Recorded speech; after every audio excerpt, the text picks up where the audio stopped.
Buen día, República Oriental del Uruguay. Espero que te encuentres bien y como siempre nos vamos encontrando a través de esta radio de CX30, Radio Nacional, la 30. Esa es la aplicación. También nos podés escuchar por, bueno, vía aire, 11:30 AM o directamente por internet, radionacional.com.uy, y nos ves en redes sociales, por supuesto, en todo nuestro streaming. ¿En dónde estamos? Ese es el nombre de nuestro programa. Y ese es el nombre de nuestro programa en YouTube, en donde estamos, en nuestro canal YouTube. Encontrás todo el material nuevo a partir de las 17 horas cada día. De lunes a viernes se publican los nuevos contenidos de este programa en nuestro canal YouTube, en donde estamos a las 17 horas y luego a las 20 horas, de lunes a viernes. 17 y 20 horas, 17 horas y luego 20 horas, se publica el material nuevo en donde estamos, en nuestro canal YouTube. Es un programa de Libertas, la primer fundación liberal de la República Oriental del Uruguay, libertas.uy, www.libertas.uy. Ese es nuestro sitio web, esa es nuestra, digamos, web, nuestro portal digital. Dicho todo esto, te debo te debo confesar o te debo decir que estamos en manos a nivel gubernamental de totalitarios reprimidos, ¿no? Pues son totalitarios, son totalmente totalitarios, si te gusta la redundancia. Son absolutamente totalitarios, son absolutistas, totalitarios, totalmente totalitarios, pero, pero reprimidos. Son totalitarios reprimidos, como totalitarios. Gracias a Dios, digamos. Afortunadamente para nosotros, estar con un gobierno de totalitarios reprimidos no es una suerte, evidentemente no es una gran suerte, pero es una suerte de que sean reprimidos, de que sean totalitarios reprimidos. ¿Por qué te digo esto? Porque hay un mundo de signos de que son totalitarios, son mentirosos contumaces, mentirosos seriales. El gobierno de honestidad no tiene nada.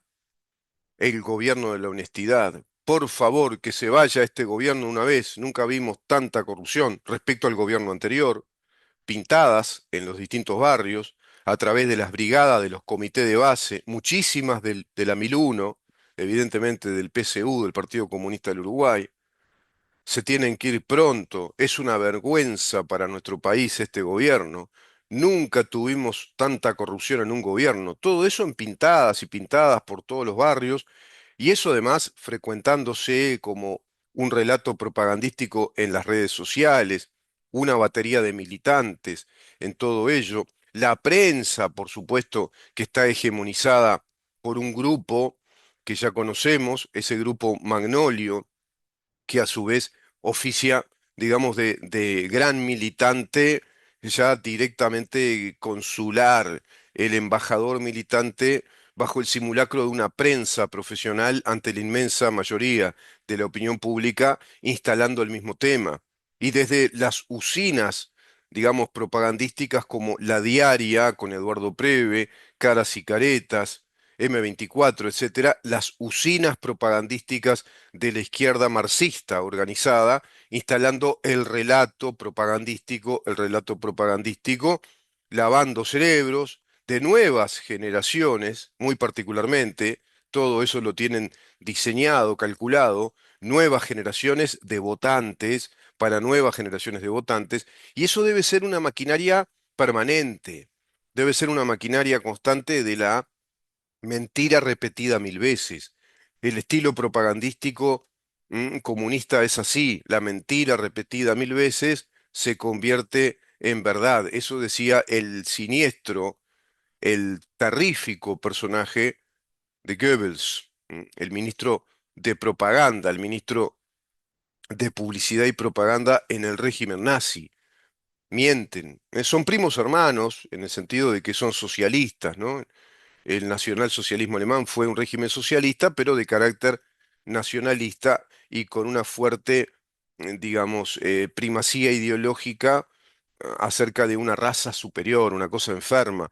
Bueno, pero el comunismo es una internacional que plantea que el comunismo en sí, la idea marxista de comunismo, la idea de Carlos Marx del comunismo, del socialismo, y a posteriori ya esa revolución marxista-leninista a través del teórico de la práctica revolucionaria, incluso el pragmático a su vez y el revolucionario Vladimir Ilich Lenin, de ahí marxismo-leninismo, está el trotskismo también por León Trotsky, que también desarrolla una cantidad de obra de pensamiento revolucionario, al igual que su camarada Lenin. Bueno, todo eso va a instalar una internacional que plantea que es superior, que es totalmente superior y que va a instalar justicia social, que va a eliminar la lucha de clases, que va a emancipar a la clase trabajadora a través de su propia dictadura, la dictadura del proletariado. Un disparate.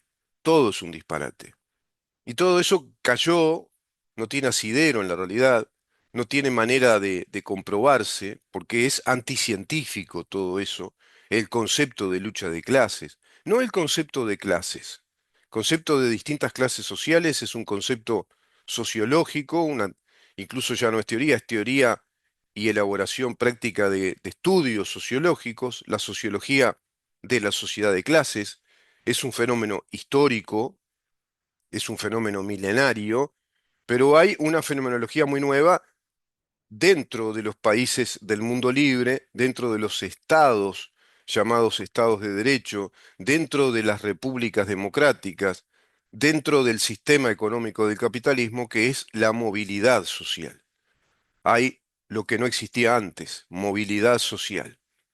Se puede ir de una clase social a otra, hacia arriba y hacia abajo.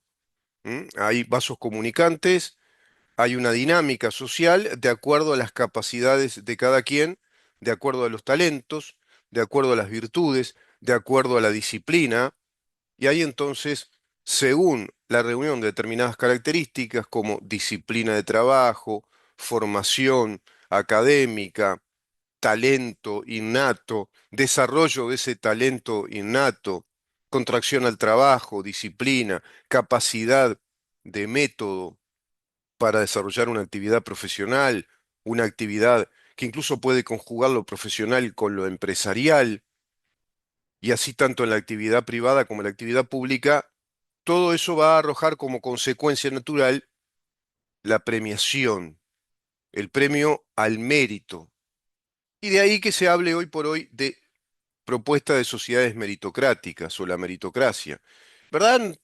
No se trataría de meritocracia, se trata de sociedades abiertas sobre la base de la sustentación de las capacidades individuales, desarrollándose libremente, y esas capacidades que logran desarrollos importantes por decantación propia, por efecto natural, van a obtener méritos y méritos suficientes en distintas áreas de la actividad humana y por ende van a ser premiadas también de modo espontáneo y natural por una sociedad que procure esos resultados. Pero para que exista una sociedad que procure esos resultados como una unidad social y como una unidad de Estado, inclusive como una unidad nacional, debe ser educada para esos propósitos, debe ser educada para vivir en una sociedad libre. ¿Qué significa una sociedad libre? ¿Qué significa una economía de libre emprendimiento? Una economía desde el sector privado, desde la propiedad privada, desde los capitales personales, privados. Una sociedad del conocimiento, una sociedad del desarrollo tecnológico, una sociedad abierta a todo eso, abierta incluso a las relaciones comerciales, en pos de crecer como una unidad social en ese sentido, sobre la base de los distintos individuos, de las personas cobijadas por un régimen de derecho, por un Estado de Derecho, que reconoce sus libertades, protege sus libertades y protege su propiedad privada, protege su derecho al trabajo, y protege la seguridad jurídica de todo ese movimiento, de esa dinámica social cobijada, amparada por esas reglas de juego que se formulan desde un Estado de derecho democrático, republicano y liberal. Contra ese modelo está el socialismo, instalando un modelo muy distinto, un modelo dicotómico, antagónico, que plantea otros paradigmas. Y Uruguay está en manos de esta gente, la que plantea el paradigma dicotómico, lo contrario, lo antagónico a esa sociedad de libertades, a esa sociedad de desarrollo científico, tecnológico, del desarrollo de las personas, con universidades que apunten a ello, con un sistema educativo ya desde la etapa preescolar, atravesando toda la etapa primaria, secundaria, para arribar a las etapas terciarias y universitarias, y así, bueno, obtener títulos de grado, tecnicaturas en otros casos, egresar de esa universidad con una alta formación profesional en la teoría y en la práctica de cada una de las profesiones universitarias, de cada una de las carreras universitarias e inclusive dentro de distintas disciplinas de conocimiento científico para obtener esa expertise, esa especialidad a través de las carreras de posgrado. Perdón, está bravo y la cosa, estamos en un cambio de clima, de estado del tiempo, y se complica para los que somos muy alérgicos y tenemos tendencia a todo esto, ¿no? Les pido disculpas porque dos por tres escucho, cuando me escucho, veo los videos, este tipo de tos recurrente que es, bueno, es crónica en mi vida de hace muchísimos, muchísimos años, cuando vienen estos cambios de estación especialmente. Volviendo al tema, entonces, quienes están contra esa sociedad de libertades, quienes están contra los emprendimientos personales, quienes están contra todas las disposiciones que claramente formulan ese tipo de sociedad, esa naturaleza de sociedad como un Estado republicano y democrático de acuerdo a la Constitución de la República. Todas las disposiciones de nuestra Constitución establecen esto que estoy diciendo, y esto que estoy diciendo en gran medida no se cumple ya en Uruguay. Es porque estamos en manos de estos totalitarios reprimidos, mentirosos y estafadores seriales. Son recurrentes estafadores del Estado, evasores impositivos, defraudadores tributarios. No regulan las propiedades que construyen, no declaran sus estados patrimoniales, declaran falsificando documentación, documento privado que está ideológicamente falsificado, pero en calidad de funcionarios públicos, y siguen sumándose. Otro caso, Iván Mil, o más de Mil, parafraseando que el tema de Charlie García. En este caso, podríamos decir otra situación, otro caso, Iván Mil, antes de 2 meses de este gobierno del Frente Amplio. Resulta que Rodrigo Arim, el ex rector de la Universidad de la República, hoy integrante de la Oficina de Planeamiento y Presupuesto. Increíble pensar que esa Oficina de Planeamiento y Presupuesto la integró el eminente doctor Ramón Díaz, un catedrático grado 5 en Economía Política, con maestrías desarrolladas en la Universidad de Chicago, amigo personal de premios Nobel como Milton Friedman, por ejemplo. Conoció muchísimo y tuvo intercambios importantes con Friedrich Hayek, presidente de Montpellier, una de las principales fundaciones liberales a nivel mundial. Por supuesto que además amigo de Jorge Valle, quien fue el director en aquel momento de la Oficina de Planeamiento y Presupuesto, quien escribió varios libros, un eminente economista, jurista además, abogado, doctor en Derecho y Ciencias Sociales, docente en la Facultad de Derecho, en la Facultad de Economía de la Cátedra de Economía Política, catedrático de esa cátedra, el doctor Ramón Díaz, quien escribió La Historia Económica del Uruguay, nada más y nada menos. Para mí el libro más importante de la historia económica, está ahí, mira, Historia Económica del Uruguay. Lo tenés ahí, ahí está, mira. A ver si puedo, ahí. Se ven las monedas.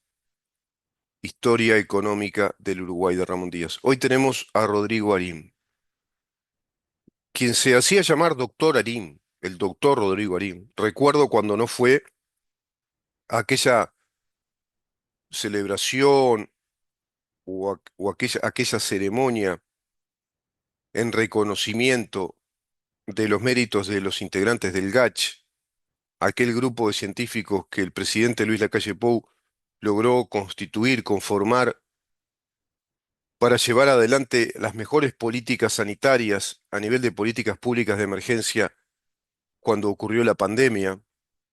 Apenas el gobierno anterior asume precisamente la conducción del país, a los 13 días se declara la pandemia a nivel mundial y así Uruguay reconoce que está en la misma situación y ya con muchos casos del COVID-19 o de la COVID-19,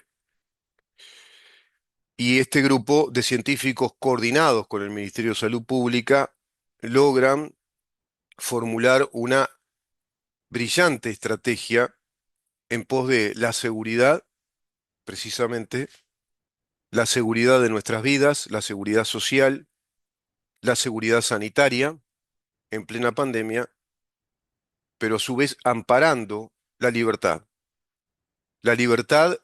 y el derecho al trabajo y al desarrollo de ciertas actividades industriales, empresariales, comerciales, también en pos de la defensa, la protección de las actividades vinculadas al libre emprendimiento, actividades profesionales, en definitiva, la propiedad privada, y que no desmejoraran las calidades de la propiedad privada, y llevándose esa vida honorable en el marco de libertades, trabajo, desarrollo de actividad comercial, empresarial, protegiendo la propiedad privada de los trabajadores y de los empresarios, dentro de ciertos límites o ciertos cotos o cotas, cuidando, protegiendo la salud, la vida. Bueno, eso fue realmente un equilibrio, un juego de equilibrios que destacó a nivel mundial. Uruguay se convierte en el ejemplo mundial a seguir cuando otros países directamente fueron por las cuarentenas obligatorias, cortando grueso, metiendo ya no solo la motosierra, sino motosierra, serruchos, hacha y todo, todo lo que podían, y cortando con las libertades, los emprendimientos, el trabajo, y aplicando cuarentenas obligatorias de un mes, 2 meses, de 15, 20 días, y luego un poquito de actividad y cortaban de nuevo, hacinando a las personas directamente en sus hogares a modo de toques de queda. Ese era el estado de situación mundial. Argentina fue el ejemplo más escandaloso, donde hubo una cuarentena que llegó a 9 meses prácticamente. Estuvieron un año casi cuarentenados los argentinos, deteriorando aún mucho más la economía argentina que ya venía muy deteriorada. Sin embargo, ese gobierno que afrontó todo eso, que salió airoso de eso, que en lo económico mejoró muchísimo los números, que estabilizó la economía uruguaya, que mermó el déficit fiscal, que también mermó el grado inflacionario interanual que el Uruguay tenía, que hizo una redistribución de recursos económicos y formuló la regla fiscal, es decir, que el presupuesto se ajustara año a año en cada rendición de cuentas de acuerdo a la ley presupuestal original, sin aportar más dinero, sin gastar más de lo previsto para esos 5 años, bajo la responsabilidad de cada uno de los secretarios de Estado, de los ministros, de los mandatarios, digamos, del presidente de la República y así de cada uno de los integrantes del gobierno. Bueno, todo ese gobierno, que en ese sentido hizo las cosas muy bien y en otros muy mal, y en otros sentidos muy mal, ha sido brutalmente atacado como el gobierno de la corrupción, como el gobierno de la corrupción, y permitió precisamente ese equilibrio entre los derechos fundamentales, los derechos consagrados por la Constitución para con todos nosotros. Estos anormales que hoy nos gobiernan Recuerdo que iban recurrentemente a Torre Ejecutiva a conversar con el expresidente, planteándole que la mejor solución era la cuarentena obligatoria, que nos cuarentenaran a todos, que nos encerraran. Y no se agotaba ahí. Decían a la prensa con rostros compungidos que no podían creer que un presidente no dialogara en serio, que los recibiera pero no escuchara nada de lo que plantean, que estaban cansados de ir, y entre ellos recuerdo las caras compungidas del falso economista Olesker, Daniel Olesker, Mario Vergara y Pablo Ferreri. Esos tres personajes iban a dialogar con el presidente de la República, como en calidad de economista, ¿viste? Como en calidad de asesores económicos de un incipiente gobierno que quizás estuviera desorientado ante algo tan grave y ellos que provenían de la experiencia de 15 años daban esa imagen, pretendían dar esa imagen. Lamentable, asquerosa propaganda instalada ahí también para formular los principios ya globales, globalistas, de la renta básica universal. Porque tras cartón de formularle al presidente y a la población que ellos planteaban que lo mejor era la cuarentena obligatoria para evitar la diseminación de esa enfermedad, para evitar más contagios, pero que a su vez Uruguay tenía las puertas abiertas a través de los organismos de crédito internacional, de organismos multilaterales, que Uruguay tenía un gran capital que le había dejado el gobierno anterior, tenía un enorme capital. ¿Cuál era el capital? La credibilidad como Estado para solicitar préstamos. Qué pésimos economistas, cuando los escuché decir eso, qué pésimos economistas. Un gran capital. ¿Te parece que puede integrar el concepto de capital tener acceso al préstamo?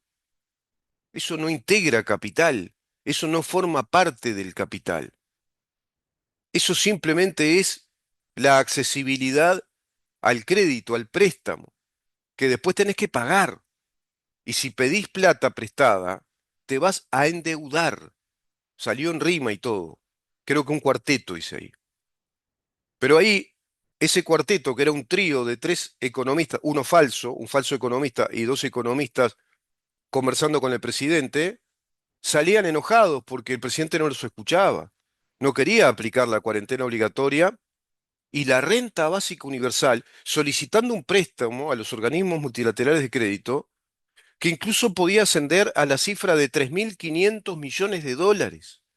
3.500 millones de dólares para que Uruguay cuarentenara a su gente, la encerrara y le prestara plata a través del sistema de la renta básica universal, que era el sistema paradigmático que se había instalado en los Estados Unidos bajo el gobierno progresista de Joe Biden. Había terminado, el gobierno caía, después del primer año de pandemia, se iba el gobierno de Donald Trump y apenas ingresa el gobierno de Biden, instalan la renta básica universal. Diseño precisamente de los popes del Partido Demócrata, todos ellos provenientes de corrientes ideológicas socialistas, socialistas marxistas, marxistas-leninistas, trotskistas, anarquistas también, pero básicamente todos marxistas, por lo general marxistas-leninistas, y todos vinculados a estas corrientes del neomarxismo o el marxismo cultural, que habían formulado esto junto a neomarxistas europeos, creando el modelo de la renta básica universal. La renta básica universal fue una idea que nació en Finlandia. Se la quiso aplicar y fue un fracaso. Se intentó aplicar a modo de un laboratorio en Dinamarca y fue un fracaso. Y no pudieron aplicar lo de la renta básica universal. E inclusive si aplicaban acá la renta básica universal, era aplicar un contrasentido, una contradicción, porque ellos decían que aplicando la renta básica universal a través de un préstamo que iba a endeudar mucho más al país, ya con una deuda que llegaba o trepaba al 76% del Producto Bruto Interno del Uruguay, con un porcentaje muy alto también de gasto del Estado, que estaba promediando un 29, un 30%, por lo tanto no le queda nada a la sociedad uruguaya, sino que solo deuda, Bueno, esa deuda externa baja también con el gobierno anterior, baja un poco, baja pero significativamente, porque quedó en un 67,8%, con un 30,7% de gastos del Estado. Si se hubiera aplicado la cuarentena obligatoria, el préstamo, para volcar lo prestado a la gente, no para invertir, sino para darle asistencia a la gente, ellos decían que eso iba a mover el mercado.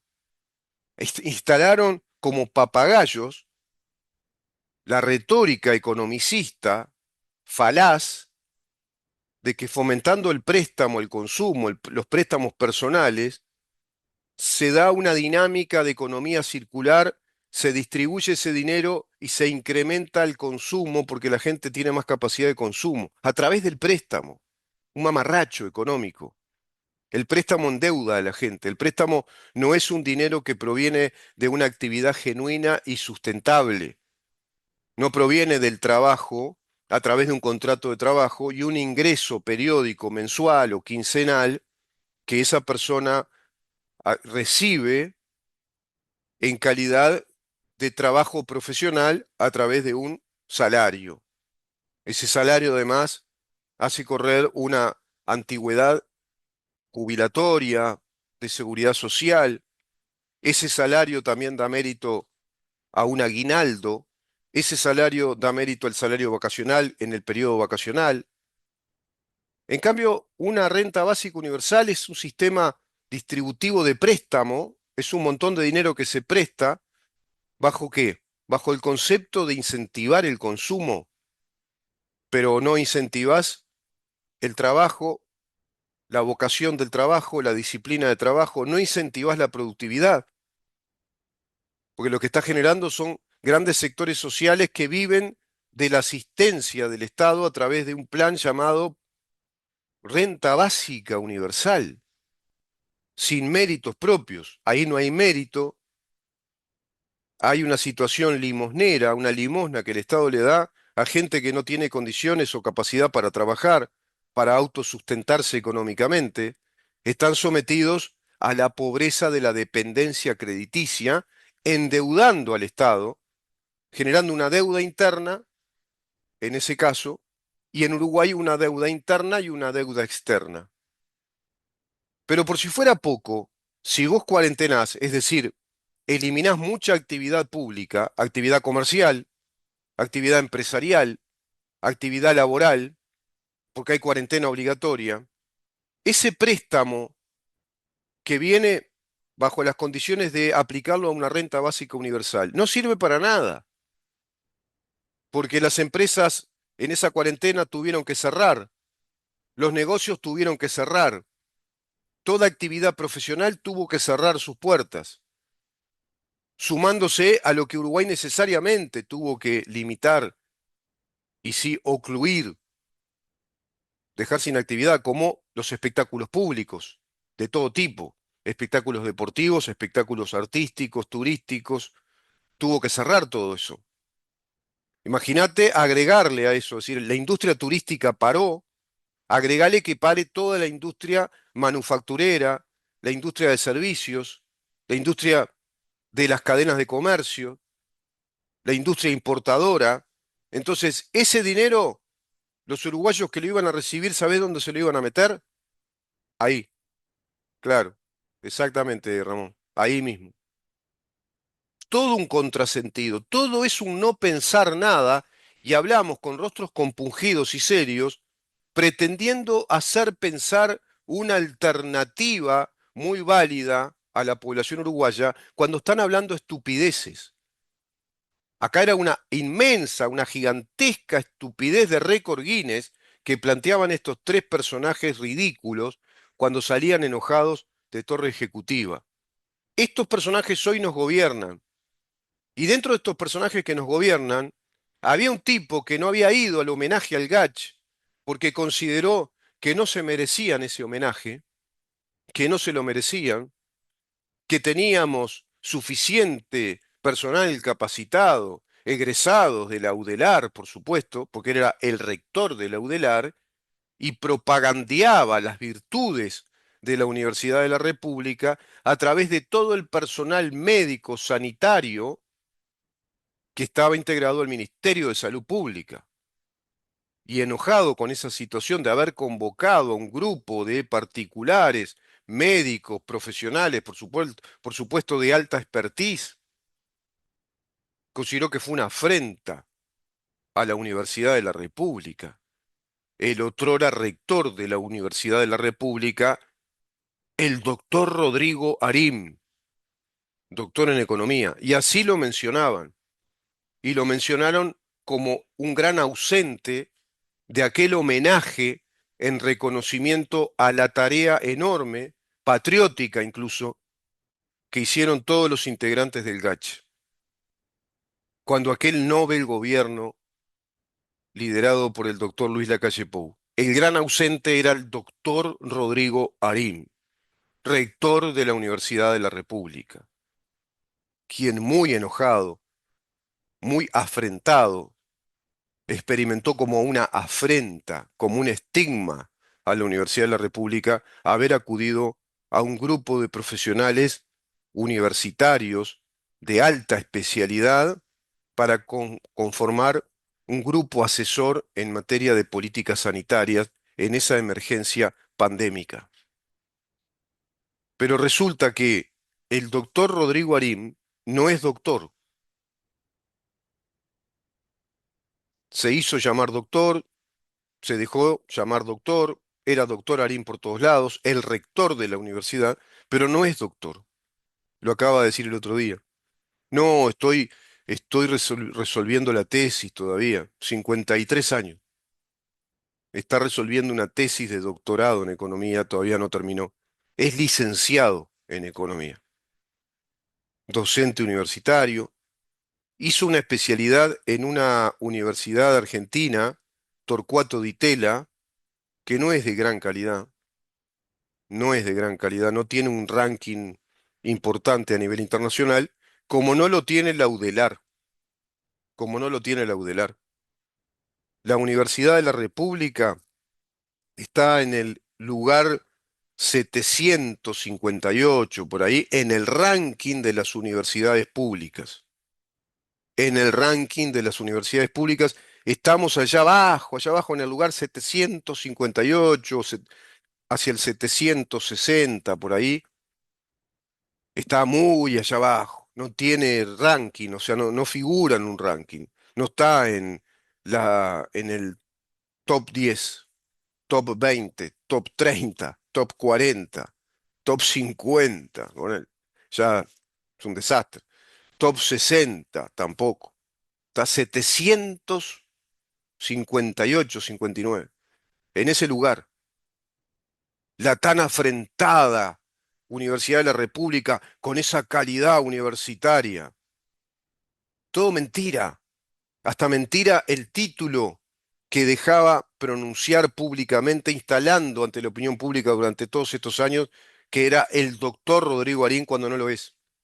Sí está habilitado, artículo 9 de la Ley Orgánica de la Universidad de la República, está habilitado para ser rector, ejerció la docencia, fue catedrático, licenciado en economía, es economista, con un posgrado, una especialidad en esa Universidad de Torcuato Di Tella.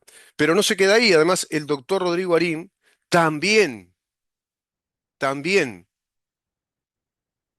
debe impuestos, no reguló su situación patrimonial en una propiedad importante, en el Balneario Solís, una propiedad que tiene 127 metros cuadrados de edificación hace ya más de 10 años y no hay registros de un movimiento administrativo que solicite la regulación de esos planos, la regulación de esa edificación ante la Dirección de Catastro y ante el BPS.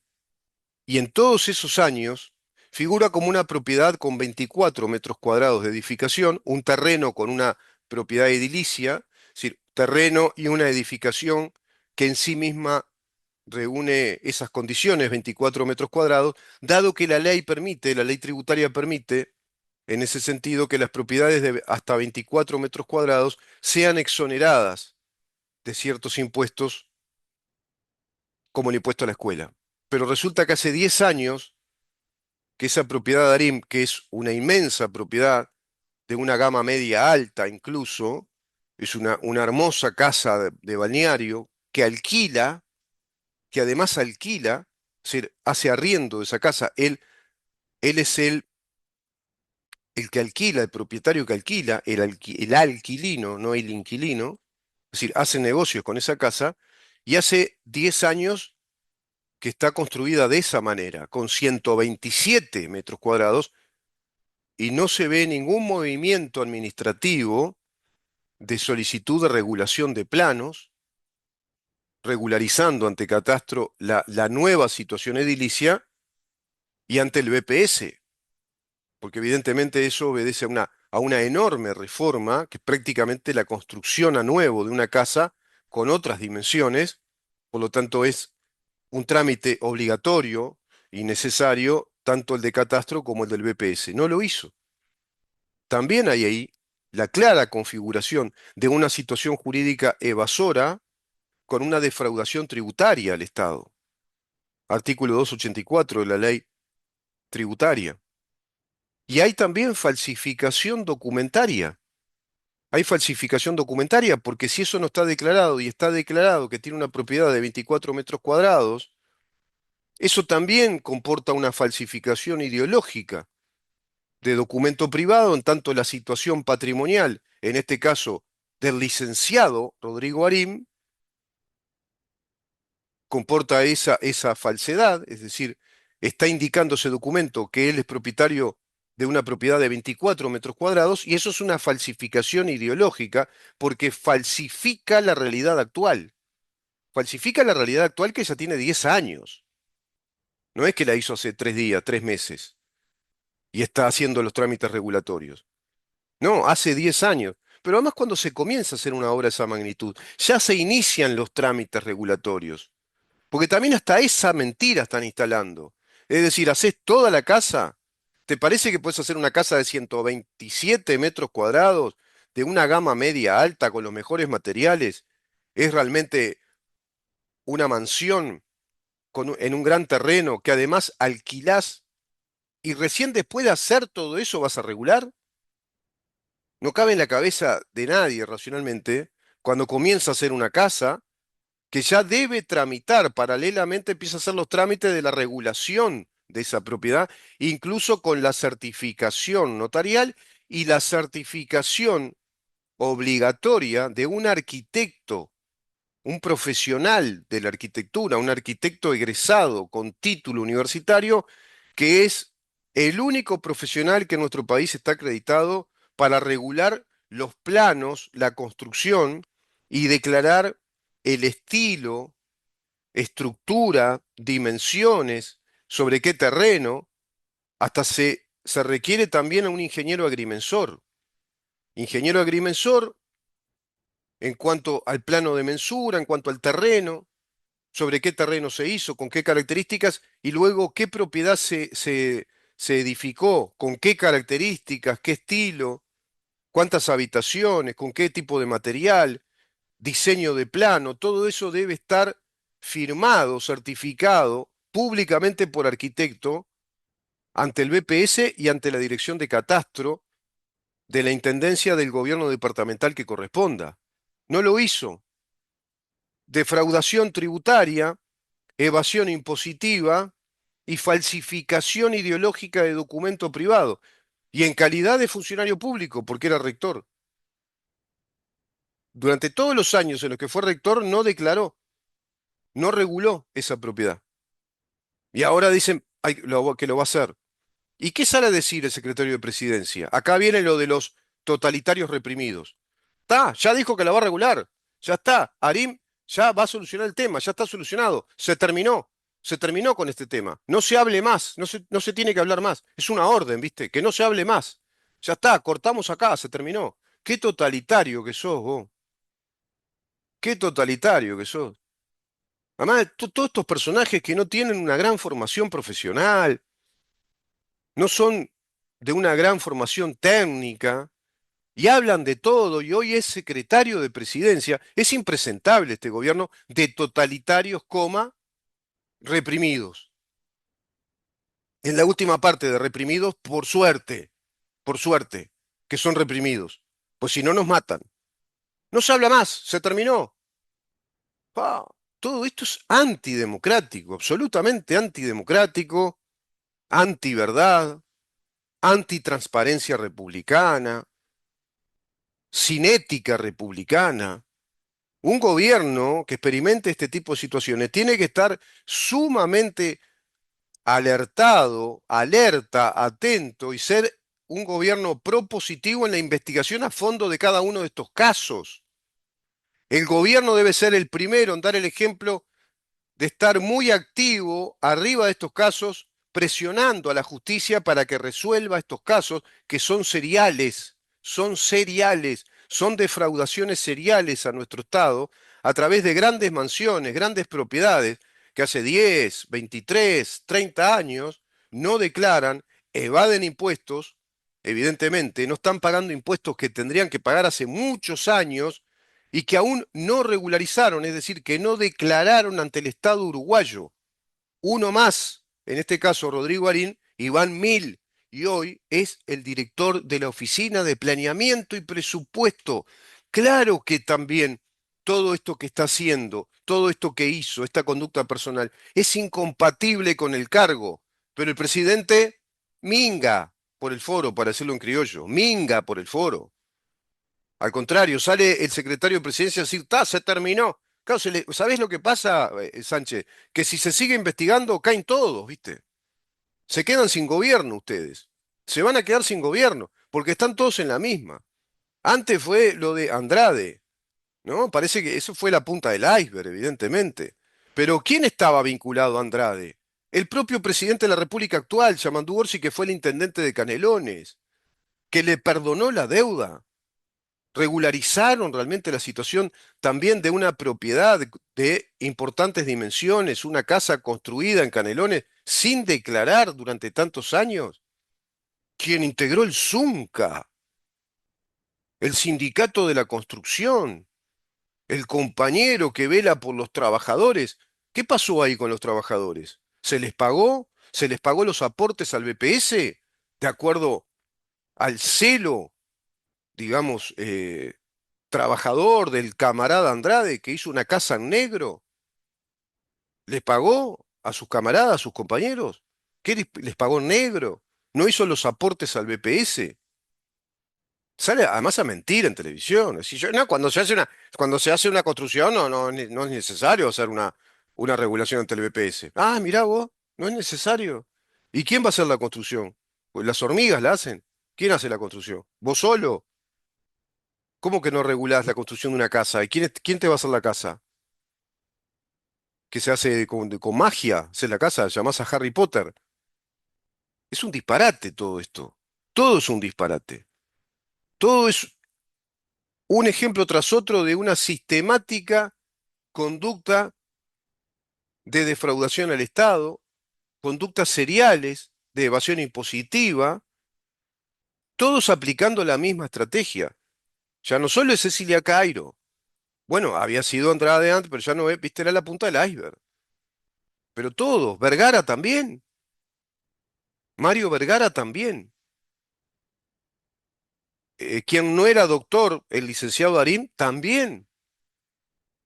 Y todavía el secretario de Presidencia sale impresentablemente a plantearle a la prensa que se terminó. Se deja por acá el tema. ¿Así? Mirá, ¿no se investiga esto? ¿No hay que abrir instancias judiciales acá? ¿No se investiga a los inspectores del BPS y a los inspectores de Catastro? ¿No se investiga a los funcionarios públicos? ¿No tienen relevamiento de datos de la situación de los padrones? ¿No hay actualización de padrones? Acá, entonces, en el país se puede edificar así nomás y haces una gran mansión y estás 10, 15, 20 años sin que el Estado se entere y evadiéndole todos los impuestos que son obligatorios pagar cuando tenés una propiedad con esas dimensiones. Y por si fuera poco, además, negociás con la propiedad, la alquilás, como hizo Arim. Uno más, Iván Mil. Arim, uno más, Iván Mil. Uruguay. Embromábamos con un amigo hace muchísimos años. Uruguay, mejor aceite no hay. Y un aceite liviano, ¿viste? Bien berreta. Pero hoy, claro, ya ha devenido en Republiqueta Oriental de Dama, Juanaguay.